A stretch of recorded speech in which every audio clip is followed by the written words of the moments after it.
Chapter 14. Maddie pokes at a pancake, feels her eyelids, windows shading up and down, yawns. She got up early, dressing before Quincy woke. Now Quincy is up, too. Excuse me.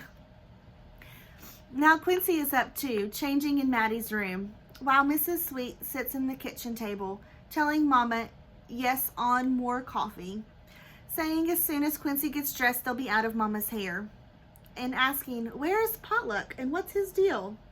He never talks to me, says Miss Sweet. Potluck? You've got to be kidding. Miss Sweet swats the air with her hand. Her fingernails are long and purple. Well, he talks. Whatever. He just doesn't say anything. Do you know what he told me yesterday? Crystal Sweets asked Mama. Maddie perks up. Maybe Uncle Potluck said something about Maddie helping him at school. He said he met a psychic in the army who taught him how to spell a person's future by the way she eats corn on a cob. It's not about Maddie, but she cannot help but be interested, wondering what her corn cob would say if somebody's fortune told it. What did you say to him? I told him I didn't like corn.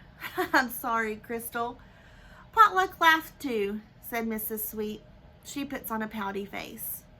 More sugar? Mama asks, and Mrs. Sweet puts on a regular face back on. Spoons sugar from the jar. You think that girl was getting ready for prom, she is taking so long, Mrs. Sweet says, not seeing Quincy walk up behind her. Quincy's hair is braided in two and hangs over her shoulders. She looks younger, Maddie thinks, like a teenager in a school play pretending to be a kid. What's prom? Quincy asks. What's prom? Mrs. Sweet barks a laugh. What's prom? Only one of the biggest days of your life. Mrs. Sweet puts her hand on Quincy's shoulders and guides her out. I have pictures. I'll show you. This will be awesome. Quincy does not say it will be awesome. Poor Mo is what Quincy says. Poor Mo takes Maddie's sleepy head till after the door shuts to figure out. Quincy means that stinks. Mama empties Mrs. Sweet's cup into the sink. Poor Mo, she asks. Maddie does not want to say that stinks to Mama, does not want to tell her what had happened to Mo either, since she never has before. She would have to explain about Star, explain about how thinking about the word ogre could keep Maddie up all night twisting Mo on his thread. Mama'd be disappointed to have a daughter who'd worried so much, who wasn't as strong as she was, who wasn't as tough as, who couldn't get tough when the tough did. So Maddie had waited, hoping she'd never have to tell her, like she is waiting now. Sure enough, Mama hops into her own answer. You two want to have a secret code? That's fine with me. My friends and I used to have one too. We had to do it with all these boys around. Mama sweeps her eye from one side of the room to the other. Maddie knows Mama is seeing it like she used to. Her brothers, Sonny, Roy, Tommy, and Potluck, filling every chair and corner. My friends and I used to camp out in the backyard for our sleepovers. Once the boys drilled that hole into my ceiling, they could spy on us, so the tent was the only safe place to go. You'd like that too, wouldn't you?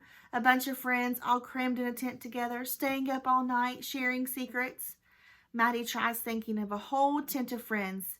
She sees a tent zipped near to bursting with girls. Is so busy seeing this, almost misses seeing Mama's piccolo fingers until Mama has dashed down the ceiling stairs. The cellar stairs. Maddie can hear boxes sliding on the cement. A clunking sound. Maddie, come help. Maddie comes to help Mama, and Mama hands her one end of a sack. Once she and Mama get up the stairs and outside to the lawn, Mama unzips it. Inside is a wrinkled up bundle, plus some poles and rope. My old tent, she says. She snaps the tent up fast, not even stopping to get a proper hammer, banging the tent stake smack, smack into the grass with the heel of her shoe. Maddie finds a garden rock for this, doing the same. There's a flicker of tags on this tent seam. Each tag has a warning on it, a stick man showing all the things you shouldn't do with tents, like putting them up on cliffs or light fires inside of them, or get them tangled in electrical wires. Mama had said the tent had been her only safe place. Sure was different for a stick man. Too bad your first friend at this house won't be going to your school, Mama says.